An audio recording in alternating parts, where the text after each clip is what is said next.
Is this working? Okay. And by the way, everyone, feel free to move up, and that way I don't have to wear my glasses to see you, because I'm going to take them off. A lot of seats up here. So thank you for that really nice introduction, Steve, and thank you, Chris, and everyone for having me here at this inaugural Innovation Summit. So I'm going to talk today, as Steve said, about crowdfunding and more broadly about the local investing movement and some of these new ways that are being created to fund innovation and entrepreneurship at the local level. So I have a lot I want to get through today. Actually, let me get to my slides even. But just to give you a little bit of context, the local investing movement first hit my radar after the financial crisis, when these very big banks with their very risky behavior led us to the brink of economic collapse, had to be bailed out by taxpayers, and then just kind of skated away, leaving a big mess in their wake. And what I saw was that not only were people looking for alternatives to Wall Street that might help them rebuild their communities, but they were actually out there creating them. So I was very interested in this and ended up writing a book about it called Locavesting. And since that book came out in 2011, I think it's become even more clear that if we're looking to small businesses and entrepreneurs to really create jobs and to create a vibrant future in this country, well, then we need new ways of funding them, because the old ways are not working. A little bit more context here, because I think local investing is at the intersection of some pretty powerful trends. So people are eating local and buying local, and there's growing interest in impact investing and enterprises that have more broader concerns than just maximizing the bottom line. We're also in the midst of a significant shift, helped along by technology, to a more collaborative economy where individuals are economically empowered. Oh, it's better when I'm this way, right? I'll look that way. And finally, there's this kind of sweeping relocalization movement that's happening around the world, where communities are seeking to counter some of the negative effects of globalization and create more resilient and sustainable communities as a way to help them prepare for challenges ahead, like climate change. Okay, so what do I mean by local anyway? What's a local company? Well, the quintessential local company, of course, is the mom and pop, the baker, the cafe, the butcher. But they can also be innovative startups, like some of the ones we heard yesterday at the Shark Tank panel. Or they could be manufacturing companies. The key is that they're locally owned and they're rooted in their communities. So by that I mean that they're stakeholders. And why do these companies matter? Well, the first reason is simple: jobs. Small businesses, which by definition are locally owned, employ half the private workforce, and they create 2 out of every 3 jobs. Now, multinationals, on the other hand, they may employ a lot of people, but they eliminate more jobs than they create, and that makes them net job destroyers, at least in this country. So this chart shows aggregate job creation across all 50 states, and as you can see, the job growth is being driven by locally owned companies, represented by that green bar on the right. And those companies, by the way, are primarily young companies with 10 or fewer employees. Now that pattern holds true in Georgia and also South Carolina, for any of you that are from there, and also on a more micro level right here in Augusta. So jobs stay local, and so does wealth. If you spend $1 at a locally owned business, it generates 2 to 4 times the local economic impact than if you spend that same dollar at a non-local business. That's because money circulates locally, supporting other merchants, rather than flying right out of your community to somebody's distant headquarters. So economists call this the local multiplier effect. Now, there are many studies that link independent small businesses with economic well-being and social well-being, but I think there's something that we all intuitively know, and that's that local companies add to the character and identity of our neighborhoods and make them places that we want to live in. And this is more and more important, especially as towns and communities really are competing to attract and retain talent. Because let's face it, young people are not coming for the Olive Garden and the Walmart. They're coming for the local microbrewery and the quirky independent establishments and the street life. So culture matters, as we heard earlier. So for all of these reasons, right, small businesses are key to the economy. So why do we systematically underfund them? Everything from our federal tax policy to our 401ks favor the largest corporations over the small. So just some examples here. At the federal level, our tax code is riddled with loopholes for big corporations. In fact, GAO studies have found that some of our most profitable corporations pay no taxes at all. In fact, some even get a rebate. At the state and local level, economic development has traditionally meant using taxpayer-funded subsidies, so your money, to attract large out-of-state companies who promise jobs in return. Well, those promises don't always hold up, at least over the long term, and yet state and local governments spend about $80 billion a year on these types of corporate subsidies. And in the private sector, if you're a blue chip corporation, well, credit and capital are cheap and easy to come by. But if you're a small business, it's really hard to get the capital that you need to survive, much less to thrive. And in fact, so it's the 5-year anniversary of the Lehman Brothers collapse, which precipitated the financial crisis. And 5 years later, small business lending is still down. In fact, $100 billion worth of small business loans have vanished since that time. Now, as investors, we share some blame too. Collectively, we Americans have $30 trillion in long-term investments, so pension funds, 401ks, IRAs, and the like. But almost all of that is invested in the stocks and bonds of large corporations. And I'm not picking on them, but, well, maybe I am, but these are often the very same companies that are sending jobs and profits overseas.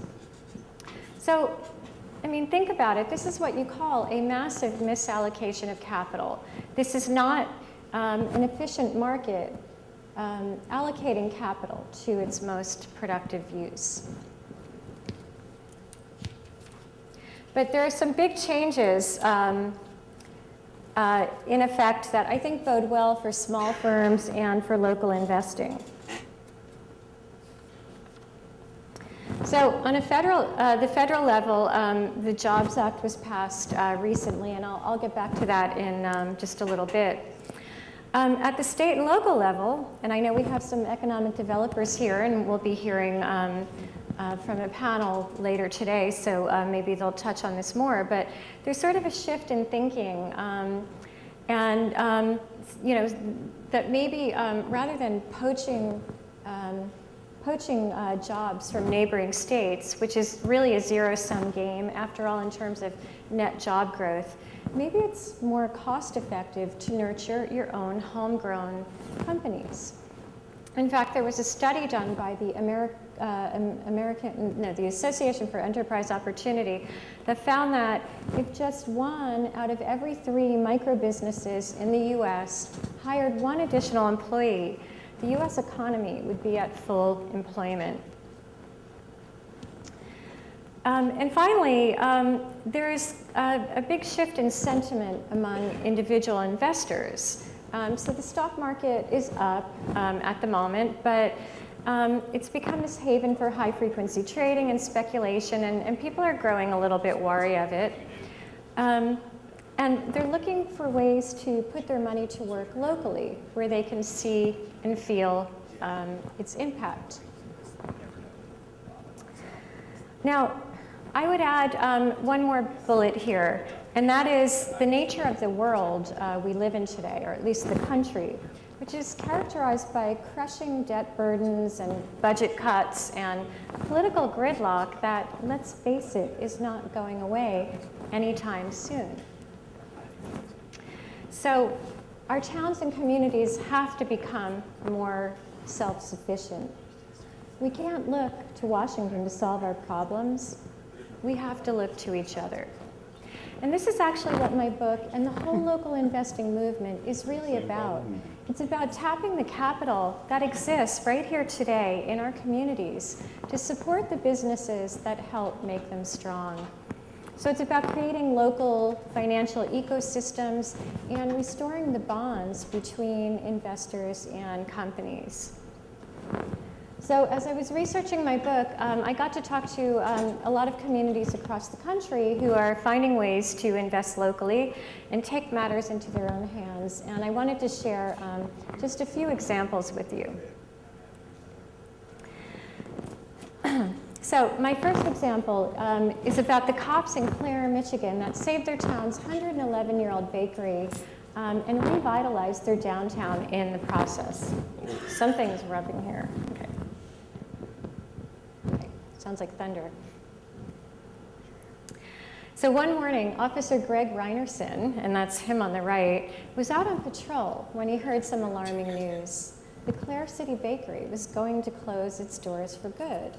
Well, not only was the bakery a fixture of his youth, but if it did close, it would be yet another empty storefront in downtown Clare, which, like many towns in Michigan, was feeling the effects of a struggling auto industry. So back at headquarters over lunch, Reinerson convinced 8 fellow officers, and that would be the entire Clare police force, to chip in and buy the bakery. So don't let those cherubic faces fool you, because these guys were very clever. And the first thing they did was to rename the bakery Cops and Donuts. I don't need to explain why. They also tweaked the menu, adding items like the Squealer, a maple glazed donut topped with 2 strips of bacon. And they added a line of merchandise, including t-shirts with slogans like DWI, donuts were involved, and don't glaze me, bro. So the shop became an overnight success, drawing visitors from all over. And today, it's expanded into 2 adjacent storefronts and employs more people than the police and fire departments combined. And that success has spilled over to other merchants on Clare's Main Street. So instead of more vacancies, new stores have opened up. But there's another way that the cops help their community. Like many small business owners, they buy as much as they can locally. Their coffee is roasted nearby, their flour comes from a family-run Michigan supplier, and their t-shirts are made locally, even though they could get them cheaper elsewhere. They support local charities, and they sponsor a t-ball team called the Little Donut Holes. I have a picture. I'm going to have to add it to my slides of the donut holes. But this is what small businesses do, and this is that local multiplier effect in action, right? Keeping wealth local, promoting shared prosperity. My next example comes from Port Townsend, Washington, about 40 miles north of Seattle.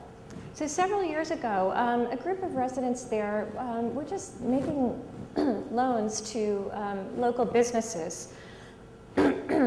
And after the financial crisis, they decided they wanted to formalize that arrangement, and they created what they called a Local Investing Opportunities Network, or LION for short. So LION members are like angel investors or micro-lenders with a hyper-local focus. Now, they don't invest as a group. Each member makes his or her own decisions. But all the companies in the area know that if they need capital, they can come to this group and see if people will invest in them.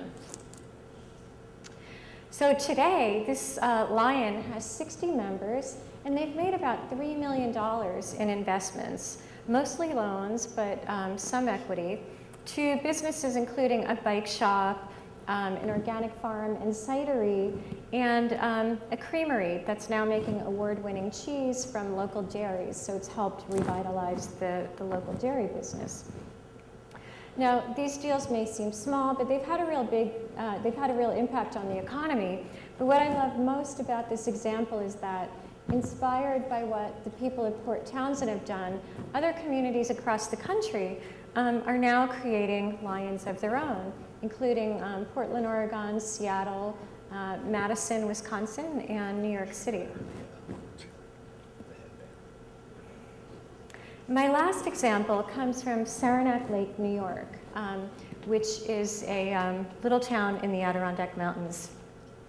Oh, thank you. So several years ago, Saranac Lake's only department store closed, and not because it wasn't doing well, but because the parent company took on too much debt and went bankrupt. Well, that left residents to drive an hour each way, and this place gets a lot of snow, to get basic items like sheets or underwear that were not readily available in town. So at first, they tried to attract other retailers to the area, but the only one that was interested was Walmart, which wanted to put a supercenter in this town. Well, many people feared it would overwhelm their small village and put their local merchants out of business, because that's what often happens. So they decided to create their own store, one that was owned by the community. So a group of residents put together a business plan, and they began selling shares in the store through what's known as a direct public offering, or a DPO. So a DPO is kind of like a do-it-yourself IPO, conducted without the help or the hefty fees of a Wall Street bank. And because it was limited to residents of New York State, it was exempt from federal securities laws. Well, it took them a few years, but they raised more than $500,000, and a couple years ago, this fall, they opened the Saranac Lake Community Store. I did a story on this for the New York Times. So I like to think of it as a retail version of the Green Bay Packers, right? It's a department store owned by the community that won't pick up and leave when a better offer comes along or when the parent company runs into trouble.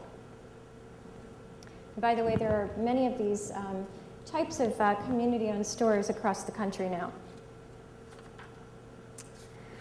So these are just a few examples of how people are investing locally across the country. But I want to point out that all of these examples take place within the very narrow openings of our current securities laws. So these laws were put into place in the 1930s during the Great Depression. And they basically say that if you're wealthy, you can invest in anything you want. Private companies, venture capital, commercial real estate, the sky's the limit. But if you're not, which is to say 96% of Americans, well, with very few exceptions, you're pretty much confined to publicly traded companies. Now, these laws were very well intentioned, and they were meant to protect investors. And they worked pretty well, actually, for a while when the public markets were truly an engine for growth. But these days, they mainly, they end up prohibiting most Americans from investing in the companies that they know and love, and not to mention cutting them out from the most vibrant and robust part of the markets today, which is the private company market. And that's why the Jobs Act is such a big deal. So it's short for Jumpstart Our Business Startups, and it was signed into law in April 2012. And I was really honored and thrilled to be one of the people in the Rose Garden for the signing of that.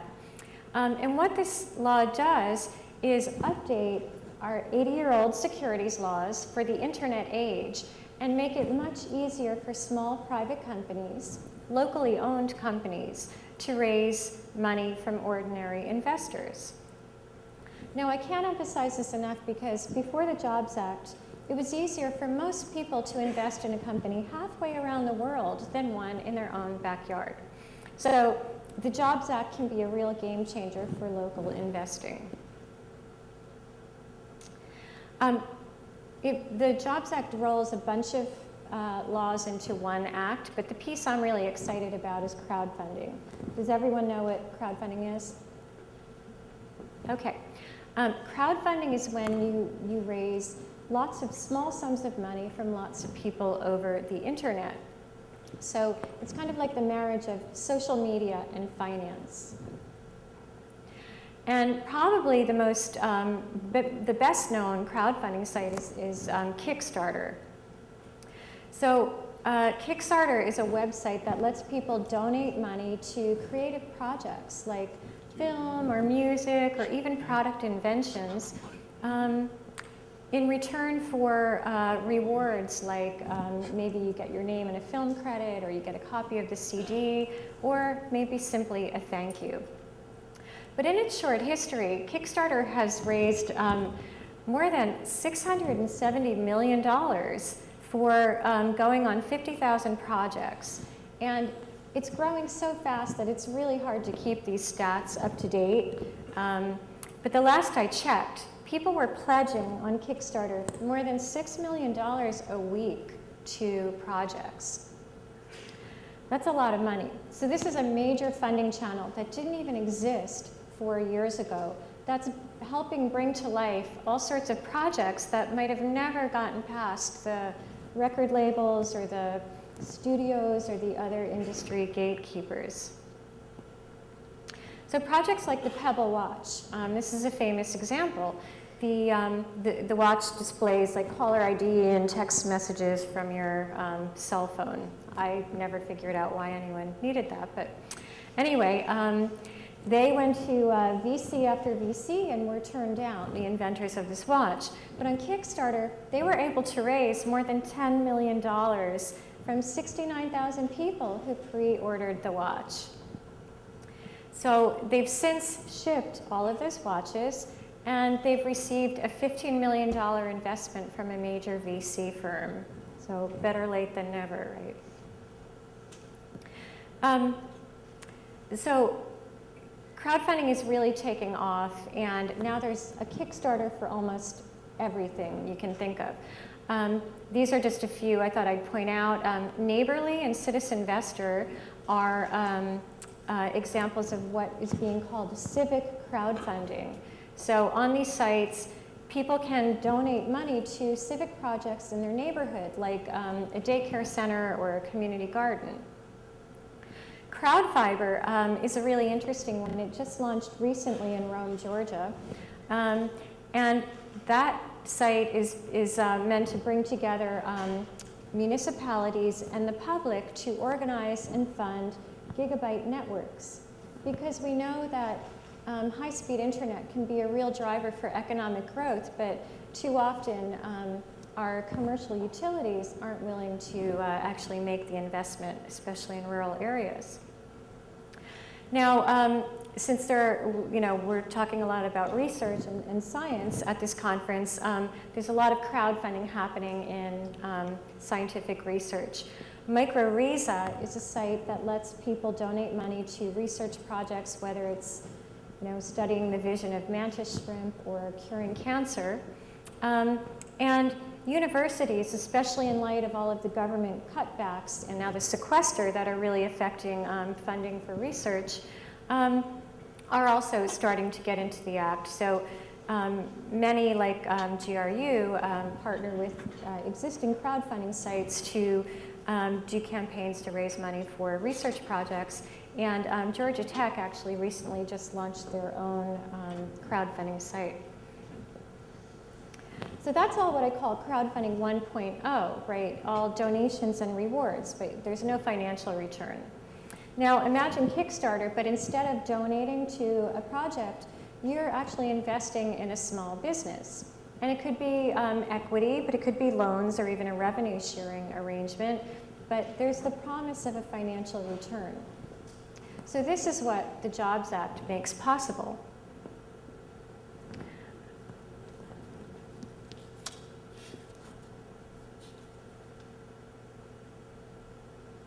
Okay. So, I mean, think about it. If you're an entrepreneur, why would you give up control to a venture capitalist or sign away your home to a bank when you can get the funding much faster and much more easily from your social network? And at the same time, ordinary investors now have this opportunity to invest in and share in the success or failure of ventures that they believe in. Now, crowdfunding is not without risk. You can lose money, as you can with any investment. I mean, it should be said, though, that small businesses and startups can be risky. But the bigger issue has been fraud. Will the charlatans come out of the woodwork? And, you know, you can be pretty sure that they'll try. But I think the Jobs Act includes some very good safeguards. Crowdfunding platforms have to register with the SEC, and they have to hold the funds that they raise in escrow, so they can't run off with the money. Companies raising money on these platforms have to disclose relevant financial information, including reviewed and audited financial statements, depending on how much they're raising. And there are limits as to how much individuals can invest and companies can raise in a given year in crowdfunding. So the risk is kind of capped. Now, the SEC is still writing the rules that will govern crowdfunding, and this is expected to spill over now into 2014. But I want to point out that this type of investment crowdfunding has been going on in the UK for more than 2 years with zero fraud. In fact, the British government recently invested 20 million British pounds into one of their crowdfunding platforms as a way to spur lending to small businesses, because like here, their big banks aren't lending either. But the best way to mitigate risk, in my view, is to keep crowdfunding local, where there's more intimate knowledge of the market and participants have social bonds and reputations that link them. And after all, as investment gurus like Peter Lynch have long advised, it makes sense to invest in what you know. So these are just a handful of sites that are taking a more local, community-based approach to crowdfunding. Oops. So, as I said, the SEC is still writing these rules, and they've already missed one deadline, and now, you know, it looks like it'll go well into 2014. So right now, crowdfunding, investment crowdfunding is really only available to accredited investors, and that means you have a net worth of $1 million or more, not including your primary residence, or that you've made $250,000 in income in the last 2 years. So not a lot of people, about 5% of the population. So in the meantime, a growing number of states are taking matters into their own hands and enacting their own laws that allow crowdfunding within their own state borders. Kansas was the first, but guess what? Georgia was a very close second. How many people have heard of the Invest Georgia Act? Okay, good. I mean, but it was really enacted very quietly and kind of under the radar. But basically, it lets any Georgia business raise money from any Georgia resident and up to $1 million annually. Now, it's actually much more lenient and simple, and we heard simple is good, than the Jobs Act crowdfunding provision, because that went through 2 houses of Congress and came out the other end a little bit complicated, shall we say. You know, this is very simple. I'll just go through a couple things here, but you know, the investor limits are pretty liberal. You can, they're capped at $10,000 per investment. compared to the Jobs Act, which caps it on an annual basis, and for accredited investors, that limit is $2,000 or 5% of your income, I think whichever is higher per year. They're also free to advertise, and no reviewed or audited financial statements, at least for investment raises under $500,000. And they just file a simple form to the state, so it makes it really easy. And finally, there's not even an intermediary necessary. So you don't even need, if you're a business, to do this on a crowdfunding platform. It can happen offline, kind of like the examples I gave earlier. But that said, I do think that these crowdfunding platforms can help streamline the process and manage it and actually add value. So there are a couple of crowdfunding platforms that have started up in Georgia to take advantage of this. Spark Market is one. Sterling Funder is another. Okay. And I should mention, too, that a number of other states are now thinking of following the lead of Georgia and Kansas. So South Carolina, if you're in, North Carolina is one of them. So if I were South Carolina, I'd be thinking about it. So crowdfunding is one of those disruptive technologies, right, that comes along every so often and really shakes up the status quo. But as much as it threatens to cut out the traditional financial gatekeepers like the banks and VCs, it also has the potential to act as the glue that can bind together a local financial ecosystem. So crowdfunding can work hand in hand with other funding sources and actually act as a multiplier. So it's almost like a form of due diligence that can validate an idea or demand for a product. So you can imagine capital raised this way from the community through crowdfunding, working together with institutional capital to maybe help a small business get a bank loan, for example, or to close a funding gap, or to give an angel or a VC the extra boost they need to actually invest in a startup. And you could also envision corporations or government agencies or foundations or universities maybe offering to match funds successfully raised through crowdfunding. And it doesn't have to be capital, right?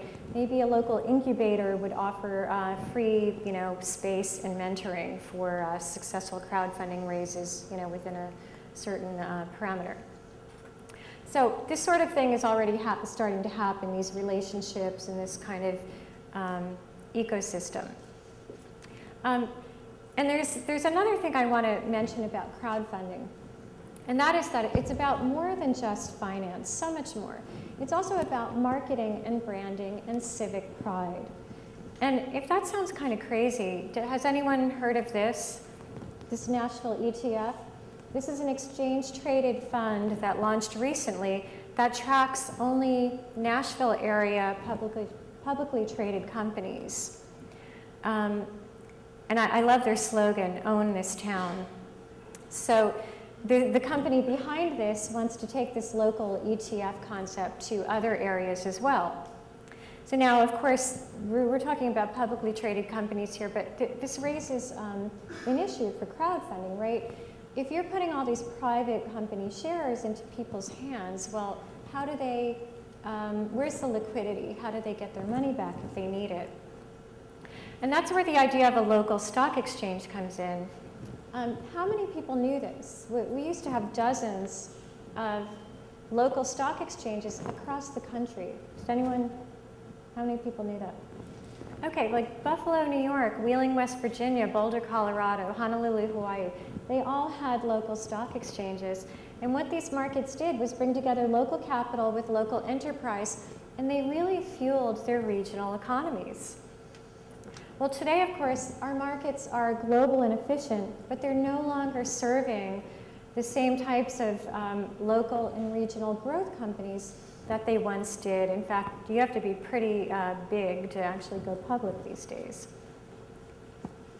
So this is why there's sort of this effort to bring back local exchanges in places like California, Tennessee, Hawaii, and Pennsylvania. Now, trading on these markets might be slow without the kind of volatility that lets traders make a killing. But that's exactly the point, right? It's about making a living, not a killing. So, I hope you find this, kind of exciting stuff, but can local investing really make a difference? I mean, if you invest in the cafe down the street or the really hot startup coming out of GRU, is it really going to make a difference? Well, remember I said that Americans have $30 trillion in long-term investments. If we shifted just a small portion of that, right, it could be 10%, 5%, even 1%, right? 1% of $30 trillion is $300 billion. And just to put that in perspective, that's actually more than the entire amount of commercial loans outstanding to small businesses today, right? And 10 times the amount of venture capital invested annually. So imagine $300 billion for the Main Street economy, right? Supporting the entrepreneurs and the local businesses that make the Savannah River region a dynamic place and represent your future. And supporting the efforts of all of you in this audience to create a more vibrant and healthy local economy. So this is how we rebuild the economy, from the ground up, one community at a time. And it begins with each and every one of us. So I want to thank you, and thank you. And thank you, Kathy, for this belt, so I could wear a mic.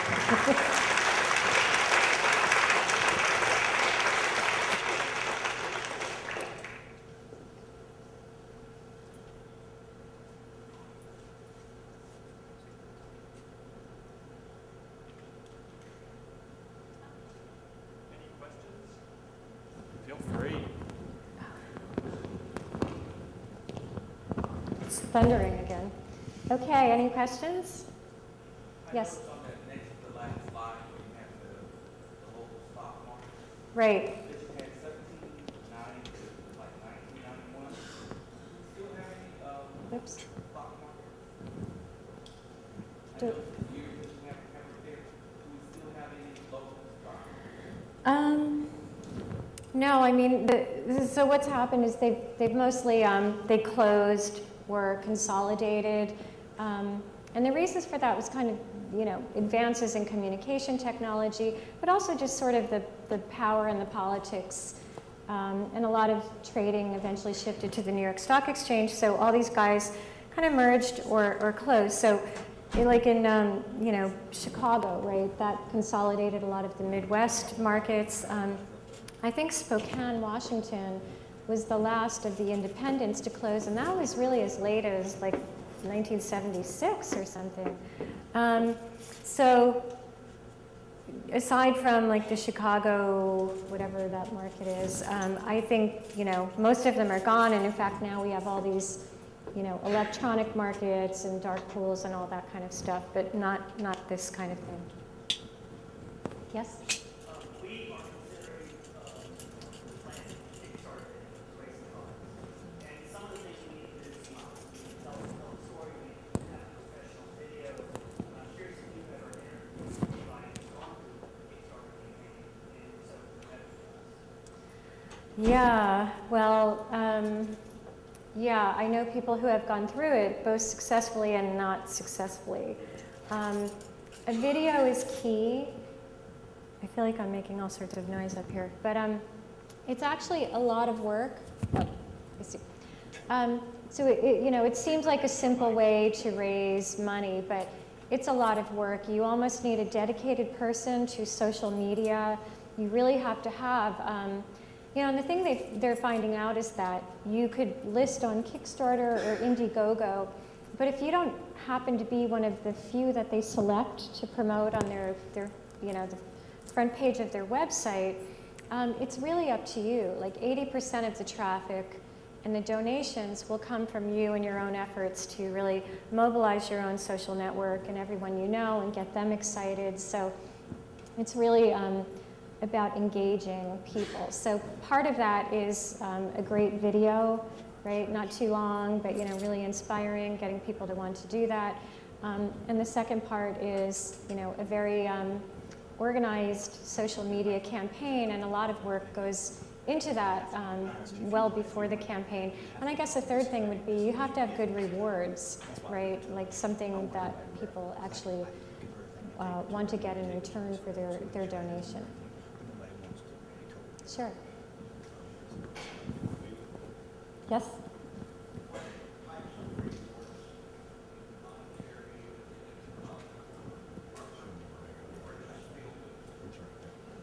Sorry?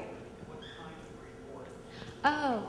Do they just get a cup, or do they feel good, or what? Sorry.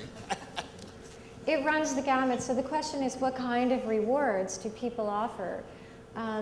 So often, you want to get a lot of people, give a lot of people an opportunity to donate. For $5, maybe you get a thank you on the website, or some people are starting to tweet out a thank you. But a lot of times, it's more substantial. In the case of music, which a lot of people, there's a lot of musicians that raise money through Kickstarter and Indiegogo, and so they'll offer, a copy of the finished CD, and if you, put in a lot of money, like $200 or $500, well, maybe you get invited to a party, with the musician. So it's a whole continuum of things, and some of it can be feel good. Some of it is engaging people.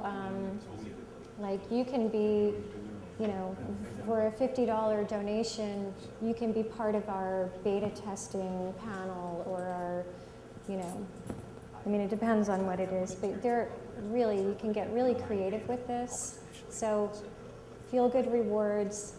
Some things have value, like the actual product, or a lot of people do t-shirts, or if I was doing one, I would give, autographed copies of my book, things like that. Yes?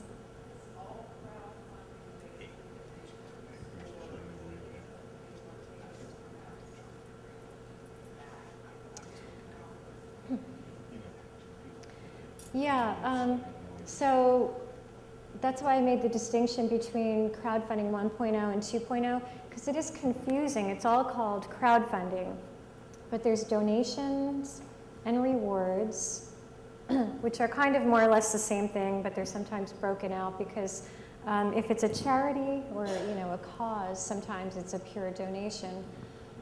But what's new with the Jobs Act, and what is now only available to accredited investors, but hopefully next year will be available to a broader swath of the public, is this investment crowdfunding, where you can make an investment. So you're giving money as a loan, you get paid back interest, or you're buying shares in this company, and that's your reward. So you don't have, it's not a donation, you're not getting the product. But actually, that said, there will be hybrids. So if you're a small business, you could do a crowdfunding campaign, let people loan you money, and maybe part of the interest is they come into your business and they get a discount on services. So that brings down your interest rate that you would have to pay. So there'll be a lot of hybrid sort of things like that. But yeah, it's really two different universes: the free, donation-based, and this new investment-based crowdfunding, which is still kind of coming online. Yes? Thank you for your presentation, very nice. Sure. I am sure you're familiar with the cooperative movement, With the what? with the cooperative business enterprise. Cooperative? Yes. Oh yeah, sure. So it seems like crowdfunding is geared towards small businesses. And because in cooperative enterprise, for example, workers co-op, the workers manage and run and own. And of course, they get funding from different sources, plus their own finances. So it's kind of distinct, although do you think crowdfunding can also fund a co-op and let's just give it as free funding? That's a very good question, thank you. And I love the cooperative model. In fact, I have a whole chapter in my book on cooperatives because that is a really great way for people to, you know, if not invest local, like, you know, build that community wealth. And then often cooperatives do raise money from their members. And so there are, you know, there are very good, you could make a loan to your cooperative and get a very decent interest rate back. But yeah, I think there are actually crowdfunding sites that may be focusing on cooperatives. I mean, really, there's so many niches. So I believe I've heard of one, and I wouldn't be surprised if we see that a lot, but there was, no, that was a direct public offering, I guess. But yeah, there's nothing that would stop a cooperative from using crowdfunding, just like a small business. In fact, they could even use that to streamline the way they now often raise money from their members, like when they're, if it's a food cooperative and they're opening a new store, they often get, you know, a loan from their members. So they could use that to facilitate. I mean, part of the beauty of these crowdfunding platforms is that they make that messy process of raising money from friends and family and you know, people you know, they make it much more efficient and streamlined and kind of more professional. So yeah, there's nothing that would preclude a cooperative from using crowdfunding.